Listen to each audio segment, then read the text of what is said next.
That's a hard question. Because it's a wide range. Like honestly, you can have animators. Let me put it this way.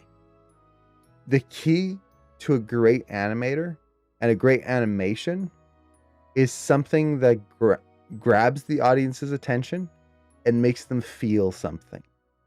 Now, what I mean by feel something is it can be happiness, it can be laughter, it could be sadness, it could be joy, it could just be a pleasant, warm feeling inside. It makes them feel something, it makes an impact with them. That is the sign of a truly good animation. Now, the reason that this is such a hard question to answer is it doesn't necessarily mean that it has to be a good animation. And what I mean by good is beautifully animated with every facial detail and every single nuance in the shot. You can have an animation that is stupidly simple, where it's just a stick figure bouncing across the screen, but the timing of it, the way it captures you, it draws you in. It makes you laugh, or it makes you cry, or it does something. So it's really the moment that you're able to capture the audience. That's what makes a truly great animator. Now, to help with that, and ways that we achieve that is by trying to improve our animation skills, making it so that the movement is believable. Because if a movement isn't believable, now this is not to say that the movement has to be realistic. Hotel Transylvania 4, those movements are not realistic. They're very cartoony. If you've seen the fourth film, there's a moment where Dracula is crawling across the floor and he's just perfectly horizontal and just crawling on his fingers, and his feet aren't even doing anything. He's just kind of doing that across the floor. Totally unrealistic. But it's believable in the world they've created. You can believe that Dracula does this. You watch it and you're totally in it. And it's like, yeah, I got it. It's real. It's totally unrealistic, but I still believe it. It's kind of like believing in like Santa Claus. Is like, it's that magic of animation. You've brought the audience in. So we learn how to animate correctly. We learn what makes a good animation, what makes movement feel appealing. That's why appeal is one of the principles in animation. We're trying to learn all of these tricks to make our animations read clearly to the audience. From there, we can start exaggerating. We can start applying them in different ways. But yeah, it really just comes down to capturing the audience and getting them to feel something. So I know that's a very vague answer, but at least to me, that's what I consider a truly great animator. I've seen so many assignments and so many shots, like just in movies and stuff, where like you look at it and technically it is beautiful. It is gorgeous to look at. It is just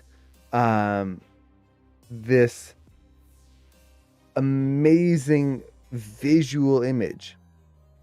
But in the end, it didn't do anything. It was just like, okay, that was cool. Moving on. And then I'll see a YouTube video where the animation is just a little stick figure going, and they capture me. It's like, I believe this is real. I'm laughing. It's just so good. To me, that was a more successful animation. The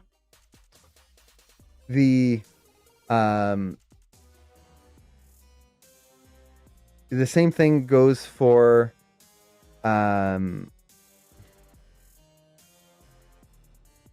for film. Sorry, again, 4 hours of sleep not great for mental faculties.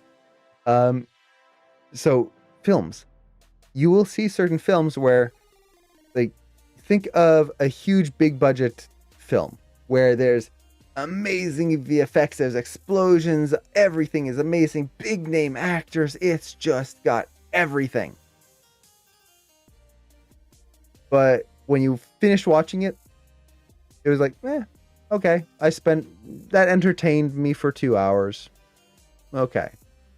Most of us have seen films like that, where it's just this big spectacle, and in the end, it was fun. Would you watch it again? Meh. Maybe. If I'm bored, I'll watch it again. Or sometimes, nah. Once was enough. Good. But then you look at other films. For example, for me, Toy Story. Toy Story, if you look at it nowadays, is ugly.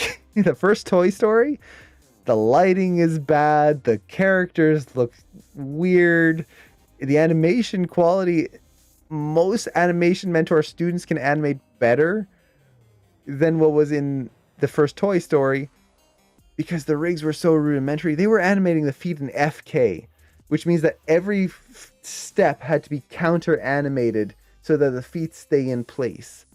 Like, they were dealing with these rigs that could barely move.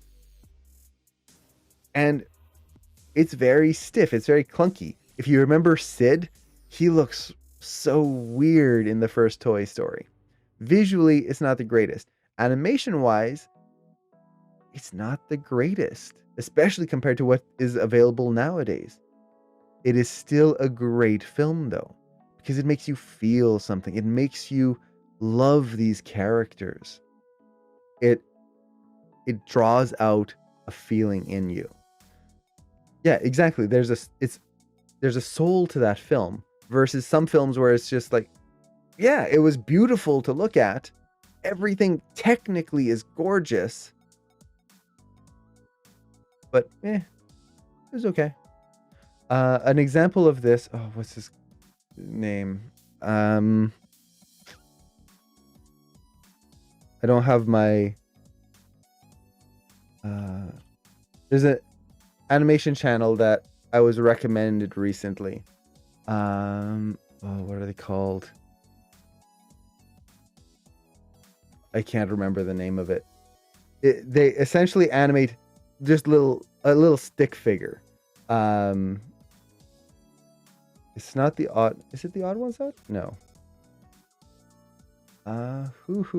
What's their channel? I feel like it had like Peanut Butter or something, but it's not Peanut Butter Gaming. That's something else. But let's just kind of. So, I just went to YouTube, and weirdly, Odd Ones Out was right on the front here. So, Pencilmation? No, that's not it. That's not the one I'm thinking of. But let's say you have a YouTube channel like this. So this is Odd Ones Out. Like, you look at the style here, and it's just stick figures. It's just like a ball with no details and whatnot. But you'll see animations like this, and technically, they are not the greatest animations in terms of, like, you compare this to a Pixar film or to Spider-Verse or something like that. Not even close in terms of technical and animation, what we would typically call animation quality. But you see something like this, and it can make you laugh.